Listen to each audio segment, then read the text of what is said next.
The police cruiser skidded to a stop, lights flashing. "Get on the ground," they screamed, guns already drawn. Trey Johnson barely had time to drop the grocery bag he was carrying. The officer tackled him face first into the asphalt, knees slamming into his neck. Through the stars flashing in his vision, Trey gasped, "I'm just coming from the store, please." The response was a fist grinding into the back of his skull. And when they emptied his pockets, all they found was a receipt and a key to the house they swore he was breaking into. Subscribe and tell us where you're watching us from. Trey Johnson adjusted the heavy paper bag against his side, feeling the sweat run down the back of his neck in the evening Georgia heat. The grocery run should have taken 15 minutes, but now he was cutting across the neighborhood's back path, a shortcut he'd used hundreds of times growing up here. He wasn't thinking about anything dangerous. His mind was on the dinner he promised his mother, on the job interview he had in the morning, on a future he was still fighting to build. The sirens cut through the still night without warning. Trey turned just as the police cruiser screamed around the corner, tires screeching against pavement. "Hands! Get your hands up!" A voice barked through a loudspeaker. For a moment, Trey froze. Was there a robbery nearby? A manhunt? He took a careful step back, raising his free hand. "I live right here," he called out, his voice steady but shaking at the edges. "I'm just going home." The doors of the cruiser exploded open. Two officers in tactical vests charged at him, guns drawn, faces tight with suspicion. "Get on the ground. Now," one of them roared. The grocery bag slipped from Trey's hands, fruit and bread scattering across the sidewalk. He barely managed to raise his hands higher before the first officer slammed into him, driving him face first into the asphalt. Pain exploded across Trey's face as the rough concrete tore into his skin. A heavy knee ground into his neck. His heart hammered against his ribs. His hands pressed uselessly against the burning pavement. "Please, I didn't do anything," Trey gasped. A second officer ripped his pockets inside out, tossing his phone, his wallet, and a crumpled grocery receipt onto the ground. "We got him," one officer muttered. "Matches the description. Matches the description." Trey squeezed his eyes shut, willing himself to stay calm, to survive this.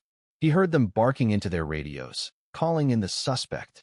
He heard his own blood pounding in his ears. All he could think about was how close he was to home. Just 2 houses away. His mother probably waiting by the stove. After long minutes, they finally dragged him upright. One officer shoved the receipt into his face. "What's this?" he snapped. Trey didn't answer. He couldn't find the words. Then they found the key. The silver house key Trey had carried since he was 16. The same key that fit the front door just 2 houses down. The officers' faces changed. Slightly. Warily. One of them spoke into his radio, lower now, hurried. Confirming address, possible misidentification. Trey swayed on his feet, wrists twisted painfully behind his back. His face bled freely from a deep gash across his cheekbone. His heart thundered, not from guilt, but from the brutal, crushing knowledge. They didn't see a man. They never had. They had only seen a threat. And now, with witnesses starting to gather, they were realizing they had made a mistake. But no apology would come. Not tonight. Trey knew better. The damage had already been done. And this was only the beginning. The cuffs dug into Trey's wrists as he stumbled toward the patrol car, half dragged, half pushed by the officers.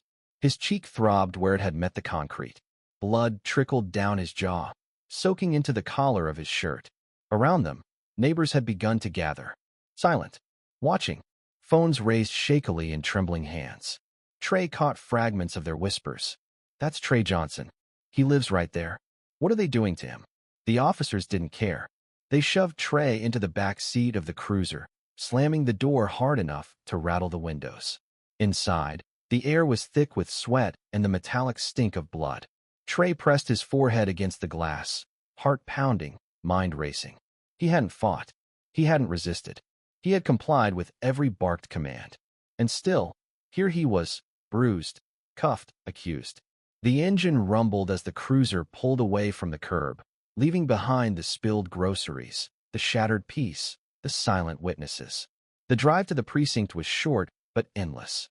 The officer driving, badge number barely visible, muttered under his breath, "Shouldn't be wandering where you don't belong, boy." Trey closed his eyes. He thought of his mother, sitting by the window, wondering why dinner was taking so long. He thought of his suit for tomorrow's interview, neatly pressed and hanging in his closet. He thought of all the times he had walked these same streets, naive enough to believe he was safe. The cruiser pulled into the sallow-lit parking bay of the precinct. They yanked Trey out roughly. No words. No explanation. Inside, fluorescent lights buzzed overhead, casting everyone in a sickly glow. The booking desk officer didn't even glance up. "Name?" he asked, voice bored. "Trey Johnson," Trey croaked, his throat raw. The officer tapped lazily at a keyboard. "Charges?" The arresting officer hesitated. Trey caught it. The crack in the story. The uncertainty. Possible breaking and entering, resisting. Possible. The word hung in the air like a noose. The desk officer frowned slightly but said nothing. They fingerprinted him, photographed him, tossed him into a holding cell with 3 other men already slumped against the walls. Trey sat on the cold metal bench, arms wrapped around his body, trying to stop the shaking. Minutes blurred into hours. Finally, a uniformed sergeant appeared at the bars. "Johnson," he barked. "Get up." Trey stood unsteadily. The sergeant led him down a long corridor, past rows of empty cells. He stopped at a small side room. Inside sat a woman in a navy blue suit, her briefcase open on the table. She didn't look up from her papers when Trey entered. "Sit," she said briskly. Trey obeyed. His wrists still ached from the tightness of the cuffs. The woman flipped a folder toward him. "Mr. Johnson, you've been detained under suspicion of burglary and resisting arrest." Trey opened his mouth to protest, but she cut him off. "Before you say anything, no charges have been formally filed. Yet." She tapped her pen sharply against the folder. "If you cooperate, you might get out of here tonight." Trey stared at her. He realized, with a hollow pit in his stomach, that they were building a case. Manufacturing one. Piece by piece. And if he didn't fight back, they would bury him before he ever saw a courtroom. Trey gripped the edge of the metal chair, feeling the tremor in his fingertips. The woman across from him, Assistant District Attorney Mallory Kent, according to her ID badge, watched him like a puzzle she intended to break apart piece by piece. "Let's be clear," Kent said coolly. "You were seen near a private residence, after dark, without permission. That's enough for suspicion." Trey's voice was hoarse but firm. "I was walking home. I live 2 houses down. Check the address on my ID." Kent didn't blink. "We're still verifying that," she said, even though they both knew the precinct had run his information within minutes of booking. Trey clenched his fist under the table. She wasn't here for the truth. She was here for a confession. Any confession. Kent slid a bland form across the table. "You sign this," she said smoothly, "and we'll process you for release. Minor charges. Community service. Maybe probation. No trial, no press, no trouble." Trey stared at the paper. Admission of guilt. For a crime he didn't commit. He met her eyes. "I'm not signing." A shadow flickered across Kent's face. "Suit yourself," she said, gathering her papers. Moments later, Trey was marched back to the holding cell. The heavy door clanged shut behind him. The hours dragged by. At midnight, a new officer approached the cell, hearing jangling. "Johnson, you're being released." Trey blinked, disoriented. "What?" "Someone posted bail." "Come on." They shoved a crumpled bag of his belongings into his hands. Wallet, phone, receipt, his keys. When he stepped outside into the cool night air, blinking under the harsh parking lot lights, he saw her. His mother, standing beside an aging Toyota Corolla, arms folded, her face a mask of fury and heartbreak. He walked toward her in silence. When he reached her, she threw her arms around him so tightly he thought he might shatter. "Baby," she whispered, voice breaking. "Baby, I'm so sorry." Trey squeezed his eyes shut, holding her tighter. She pulled back, cupping his battered face in her hands. "We're going home," she said. "We'll deal with this in the morning." He nodded numbly. The ride home was silent, save for the rattling of the old car. As they pulled into the driveway, Trey caught sight of the broken grocery bag still lying by the sidewalk, the fruit rotting under the streetlights. No one had cleaned it up. No one had cared. Inside, the house smelled of stew left too long on the stove. He dropped onto the couch, feeling the full weight of exhaustion crash over him. His mother sat across from him, eyes shining with unshed tears. "I called a lawyer," she said. "Mr. DeWitt. You remember him? From the church?" Trey nodded distantly. She reached for his hand. "Baby, we're not letting them get away with this." For a long moment, Trey said nothing. Then, quietly, he whispered, "I'm tired of surviving. I want to fight." Morning sunlight slanted through the curtains, casting pale stripes across the living room floor. Trey sat at the kitchen table, hands wrapped around a chipped mug of coffee he hadn't touched. Across from him, Attorney DeWitt shuffled papers, his reading glasses slipping down his nose. DeWitt was a wiry man in his 60s, his brown skin lined by years of battles, most of them uphill. "I reviewed the arrest report," DeWitt said finally, voice tight. "It's a mess. Inconsistent statements. No probable cause. And the body cam footage? Mysteriously unavailable." Trey's jaw tightened. "So what happens now?" DeWitt tapped the table sharply. "Now, we move carefully. No social media. No interviews. Let them underestimate you." He pushed a small recorder across the table. "First step, statement. You'll tell me everything. No exaggerations. No anger. Just the facts." Trey nodded. As DeWitt hit record, Trey began to speak.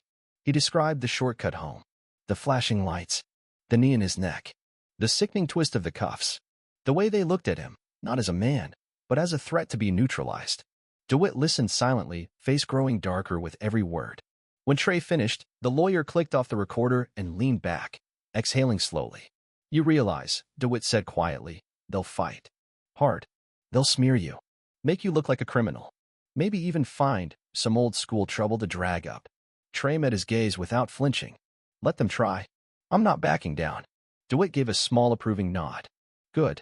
Because you're not just fighting for yourself anymore. Whether you want to or not, you're carrying a lot of people on your back now." Trey swallowed the lump rising in his throat. He hadn't asked for this weight, but he wouldn't drop it either. The next few days blurred into a storm of preparation. DeWitt filed an official complaint with Internal Affairs. He drafted a civil lawsuit against the city. He arranged for a private investigator to track down bystanders who had filmed the arrest. Trey returned to the scene of the arrest with DeWitt, where broken fruit still rotted in the gutter. One neighbor, Mrs. Carson, an older woman who had known Trey since he was a boy, came forward, trembling but determined. "I saw everything," she whispered. "They didn't even ask him questions. Just attacked." DeWitt took her statement carefully, treating every word like gold. Step by step, piece by piece, they built the case. But Trey felt the shift in the air around him. Old friends avoided his calls. Neighbors he'd grown up with crossed the street to avoid awkward conversations. Even his boss at the grocery store started cutting his hours without explanation. Being the face of a fight meant becoming a target. Late one night, as Trey sat alone staring at the ceiling, his phone buzzed. An unknown number. When he answered, a voice growled, "Drop the case. While you still can." The line went dead. Trey stared into the dark. The battle had officially begun. The morning after the threat call, Trey sat across from DeWitt again, the weight of the situation settling deeper into his bones. DeWitt pushed a stack of papers toward him. "Discovery phase starts next week," he said. "They'll be required to turn over all footage, radio communications, internal emails." Trey flipped through the documents, his hands steady despite the storm inside him. "They'll try to hide it," Trey said quietly. DeWitt raised an eyebrow. "How do you know?" Trey leaned forward, voice low but certain. "Because I studied law." DeWitt blinked. "Excuse me?" Trey allowed himself a small, grim smile. "I was 2 semesters into law school before I had to drop out. Money got tight after my father passed. I never told many people." DeWitt sat back, studying him anew. "So you know procedure. You know civil rights law." Trey nodded. "Enough to know where they'll try to cut corners. Enough to know how they'll try to bury evidence." For the first time, DeWitt smiled, a real smile, full of sharp pride. "Good. You'll need every bit of that. Because they're going to fight dirty." That afternoon, they began to strategize differently. Trey wasn't just a client anymore. He became an active part of his defense. He helped draft discovery demands, citing specific federal guidelines. He helped phrase questions for depositions that cornered the officers legally. He even anticipated the defense's motions before they were filed. DeWitt was impressed, and he'd seen a lot in his time. "You sure you don't want to finish law school after this?" He joked one evening, half serious. Trey shrugged, a flicker of humor crossing his face. "First, let's win this one. Then we'll see." Meanwhile, the pressure outside their little war room continued to build. Anonymous calls increased. Ugly flyers smearing Trey's name appeared stapled to telephone poles. Troll accounts online accused him of being a race baiter, a criminal, a grifter. But Trey refused to break. Each attack only sharpened his focus. Each lie only fueled his fire. Late at night, he reread legal precedents, case law, civil rights victories and defeats. He He studied until his eyes burned and his hands cramped from taking notes. He wasn't just fighting to clear his name anymore. He was fighting to make sure no one else would ever have to sit cuffed on a curb, bleeding and humiliated, while the world pretended not to see. And as the court date approached, Trey knew one thing for certain. They had no idea who they were really dealing with. They thought he was just another black kid lucky enough to survive the night. They had no clue he was about to dismantle their lies piece by piece, in their own courtroom, under their own rules. And he wasn't going to ask for justice. He was going to demand it. The first day in court arrived heavy with tension. The courtroom buzzed with a low murmur as spectators, journalists, and a handful of Trey's neighbors filled the benches. At the defense table sat the two arresting officers, stiff in their pressed uniforms, flanked by a team of city-paid attorneys. Trey sat beside DeWitt, a calm storm bottled behind his dark eyes. When the judge, an older black woman with steel-gray hair, entered and called the room to order, Trey felt the shift. This was no longer the street. This was a battleground of facts. And here, he had a fighting chance. The city's lead attorney rose first, launching into a polished, carefully neutral opening. The officers acted within their discretion, he said. Given the circumstances, their actions were reasonable and appropriate. Trey didn't flinch. He knew their playbook by heart. Reasonable fear. Standard procedure. Miscommunication. Words designed to turn brutality into policy. Then DeWitt rose, his voice firm. This case is simple, he told the jury. A young black man walked home from the store. He committed no crime. He carried no weapon. He posed no threat. He paused, letting the weight of the truth fill the room. And for that, he was tackled, brutalized, humiliated, and nearly destroyed, not because of what he did, but because of what he looked like. A ripple of unease moved through the spectators. The first witness called was the senior arresting officer, a broad man named Officer Riddick. He spoke carefully, sticking to rehearsed lines. The suspect matched the description. He was in a high-theft area. He didn't comply quickly enough. DeWitt moved in like a surgeon. Officer Riddick, he said evenly, are you aware that Mr. Johnson's home address is exactly 2 houses from where you arrested him? Riddick shifted in his seat. I wasn't certain at the time. DeWitt nodded. And are you aware that Mr. Johnson presented no weapon? No aggressive movements? No threats? He could have been concealing something, Riddick muttered. DeWitt struck immediately. Could have. Not did. Correct? Riddick hesitated. Correct. DeWitt turned to the jury, letting the moment sink in.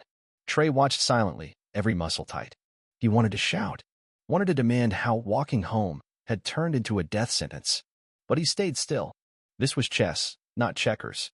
Later, they called Mrs. Carson, the neighbor who had witnessed everything. Her voice trembled as she described the assault. They didn't even ask him anything, she said tearfully. They just grabbed him like he was some kind of animal. Several jurors shifted uncomfortably.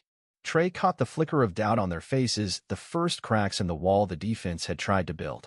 As court adjourned for the day, DeWitt leaned in close. We've got them rattled, he murmured. Trey didn't smile. He wasn't here to rattle. He was here to tear down every lie they tried to hide behind. And tomorrow, it would be his turn to speak. The next morning, the courtroom was packed. Even more spectators had come. Some to support.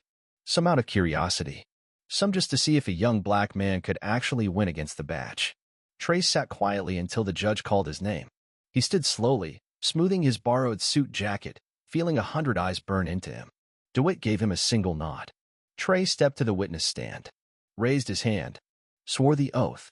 Then he turned to face the jury. The city's lawyer approached first, clearly aiming to break him early. Mr. Johnson, would you agree that the officers were responding to a call about a suspicious person? I would agree they responded, Trey answered calmly. But I was not that person. The lawyer smiled thinly. And you admit you didn't immediately comply when they told you to get on the ground? Trey looked straight at the jury. I froze. Like anyone would when guns are pointed at them without warning. A few jurors nodded slightly. The lawyer pressed harder. Isn't it true that had you simply obeyed faster, none of this would have happened? The words hung in the air, cold and ugly. Trey let the silence stretch, feeling the tension tighten. Then he spoke, voice low but steady. Obedience isn't protection when they already decided you're guilty by the color of your skin. The courtroom shifted. Someone coughed. Someone else murmured under their breath. The lawyer stammered, looking through his notes. Trey didn't let him regain control. I wasn't a suspect, Trey said louder now. I wasn't a threat. I was a son trying to get home with groceries. I was a neighbor. I was a human being. He turned, locking eyes with the jury. And none of that mattered to them. All they saw was a black man where they thought he didn't belong. He let that sit. Let it burn. DeWitt rose, calm and measured. Mr. Johnson, after your arrest, were any charges filed against you? No, sir. Were you found to have any stolen property? No, sir. Any weapons? No. Any criminal history? None. DeWitt stepped closer. Mr. Johnson, why are you here today? Trey inhaled slowly. Because if I stay silent, it'll happen again. To me. To someone else. Maybe someone who won't survive it. His voice cracked slightly, but he didn't look away. I'm here because being black shouldn't be a crime. The courtroom was dead silent. DeWitt nodded. No further questions. The judge recessed for lunch, but no one moved for a long moment. Trey stepped down from the stand, feeling stronger, taller than he had in days. DeWitt clapped him lightly on the back as he passed. You didn't just testify, he whispered. You made them see you. And as Trey sat back at the table, he knew something had shifted. He wasn't invisible anymore, and they couldn't ignore the truth he had put in front of them. By the time court resumed after lunch, the energy in the room had changed. Trey could feel it, like the air itself had thickened, as if the walls were holding their breath. The city's defense team scrambled. Their witnesses hesitated. Their carefully rehearsed statements cracked under cross-examination. Under oath, a junior officer admitted he had never actually seen Trey do anything suspicious, only that he fit the profile described over the radio. DeWitt seized on it immediately. Officer, would you say that profile was based more on behavior or appearance? The young officer swallowed hard. Appearance, sir. The jury took that in like a gut punch. One by one, the lies collapsed. At recess, DeWitt pulled Trey aside, speaking low. They're hurting. We just got a call from the city attorney's office. Trey raised an eyebrow, and DeWitt gave a grim smile. They're offering a settlement. Trey's stomach tightened. He knew what that meant. Silence. No admission of guilt. No public record. Just money. A check to make it all disappear. DeWitt placed the offer letter on the bench between them. It was a lot of money. More than Trey had ever seen. But Trey didn't even glance at the number. No, he said. We go all the way. DeWitt didn't argue. I figured you'd say that. Good. Because I also got word. Internal Affairs opened a full investigation this morning. Trey allowed himself a small breath of satisfaction. The system was starting to turn on itself. That evening, the local news exploded. Officer Riddick placed on administrative leave. Bodycam tampering suspected. Whistleblower leaks emails showing coordinated targeting of black residents in the neighborhood. By morning, the city was in full damage control mode. The mayor's office issued a hollow press statement about commitment to justice and zero tolerance for misconduct. But Trey knew the truth. They weren't sorry. They were just sorry they got caught. In the courtroom, the city's defense grew quieter, their arguments thinner. Jurors leaned forward now when DeWitt spoke, their eyes bright, angry. The officers' reputations crumbled under the relentless exposure. Social media flooded with support for Trey. Civil rights groups offered free legal resources. Students held marches. And through it all, Trey stayed silent. Focused. Relentless. He wasn't marching in the streets. He wasn't shouting into microphones. He was doing something rarer, and, in the end, deadlier to the system. He was proving, calmly, methodically, that the injustice wasn't a fluke. It was designed. It was deliberate. And it was vulnerable to the one weapon it had never expected him to wield. Truth. The trial neared its closing arguments. The city offered a second settlement. Bigger. Sweeter. DeWitt didn't even bring it to Trey this time. He knew the answer. And so did Trey. They hadn't broken him with cuffs. They wouldn't buy him with checks. Not now. Not ever. The final day of trial dawned gray and heavy. Outside the courthouse, crowds gathered again, holding signs, chanting, waiting. Inside, Trey sat at the plaintiff's table, calm and focused. The city's lead attorney rose first for closing arguments. He tried, one last time, to spin the story. Ladies and gentlemen, he said, voice tight, this case isn't about racism. It's about unfortunate circumstances. Mistakes happen. Officers have seconds to react. He gestured vaguely toward Trey without looking directly at him. There was no malice. No intent. Only public servants trying to protect the community. Trey watched silently. It was the same song he had heard his whole life. Accidents. Misunderstandings. no one ever meaning harm. Yet somehow, people like him ended up bleeding on sidewalks all the same. When the defense sat down, DeWitt rose. He didn't speak immediately. He let the silence stretch until the courtroom grew restless. Then he began. Imagine, DeWitt said quietly, you're walking home from the store. You're tired. You're thinking about dinner. About tomorrow's job interview. About life. He turned, his voice gaining strength. And before you can blink, you're face down on the ground, a knee in your back, a gun to your head. No questions. No hesitation. Just punishment. Several jurors shifted uncomfortably. DeWitt held up the blood-stained receipt from Trey's pocket. This is what they found. Not a weapon. Not stolen goods. A grocery receipt. A house key. Evidence of nothing but a young man trying to get home. He moved closer to the jury. And they want you to believe it was just a mistake. A misunderstanding. He shook his head slowly. Mistakes don't come with body cam tampering. Mistakes don't come with falsified reports. Mistakes don't come with fabricated charges. He let the weight of it land. This wasn't fear. It was bias. This wasn't confusion. It was profiling. This wasn't protection. It was humiliation. DeWitt turned and pointed directly at Trey. Trey Johnson deserves justice. Not because he's special, but because he's human. The courtroom was silent when he finished. The judge dismissed the jury to deliberate. Hours passed. Trey sat motionless, his mother's hand squeezing his under the table. He thought of every moment leading here. The cold concrete. The flashing lights. The invisible walls society built around him every day. He had fought alone. He had stood alone. And now, the verdict would come. The jury returned, faces solemn. The foreman stood, clearing his throat. In the matter of Johnson versus the city of Eastland, we find in favor of the plaintiff. Trey's heart slammed against his ribs. The foreman continued, awarding full damages as requested, with a finding of civil rights violations and malicious prosecution.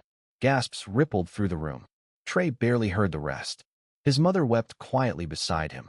DeWitt exhaled, relief and vindication flooding his face. Trey closed his eyes, letting the weight of the moment wash over him. He had won, not just for himself, but for everyone who had ever been told to stay silent, to stay small. Tomorrow, the headlines would explode. But tonight, Trey Johnson, just a young man from the wrong side of town, had made history. The morning after the verdict, Trey stood alone on the front porch of his childhood home. The air was crisp, the sky a brilliant blue, but the neighborhood felt different somehow, heavier and lighter all at once. A few houses down, Mrs. Carson waved shyly from her porch. Teenagers on bikes rolled past, slowing down, staring with wide, respectful eyes. Trey nodded at them silently. He wasn't a symbol to himself. He was still just Trey, but he understood now. Sometimes it took one person refusing to back down to shift the ground under a whole community's feet. Inside, his mother bustled around the kitchen, humming under her breath. The phone rang every few minutes. Calls from civil rights groups, journalists, distant relatives suddenly proud to know his name. DeWitt had called early, his voice gruff with satisfaction. The settlements finalized, Trey. Full amount. No appeals. No non-disclosure agreements. Public record forever. Trey had just nodded, thanking him. He hadn't fought for money. He hadn't even fought for revenge. He had fought for recognition. For dignity. For a simple truth. That his life mattered. That it was real. That it deserved respect. The city's police chief resigned that morning. 2 officers were officially stripped of their badges. Federal oversight was ordered for the entire department. It was more change than most cases ever achieved. But Trey knew it still wasn't enough. There would always be another battle. Another voice needing to be heard. He wasn't naive. But today, at least, he could breathe a little easier. Later that afternoon, he visited the place where it had all started, the cracked sidewalk near the shortcut path. The city had removed the bloodstains, the spilled groceries long gone. But Trey saw it all clearly. He crouched down and ran his fingers lightly over the concrete. No scars. No markers. No apologies. The system had wanted him to disappear. They had wanted his story to vanish into silence. Instead, he had carved it into public memory with the only tools he had left, truth and courage. As he stood, a little boy rode past on a scooter, slowing just enough to look up at Trey with wide, curious eyes. Trey smiled at him, a small, genuine smile. The boy grinned back and zipped away, carefree. Trey watched him go, feeling something deep in his chest finally loosen. He turned toward home, each step steady and sure. Tomorrow would bring new headlines, new noise, new fights. But tonight was his. He had fought alone. He had bled alone. He had endured alone. And he had won alone. Not because the world had changed, but because he had refused to be changed by the world. He was still Trey Johnson. And now, no one could ever erase that again. Share your thoughts in the comments below, and don't forget to like and subscribe for more stories that inspire action and hope.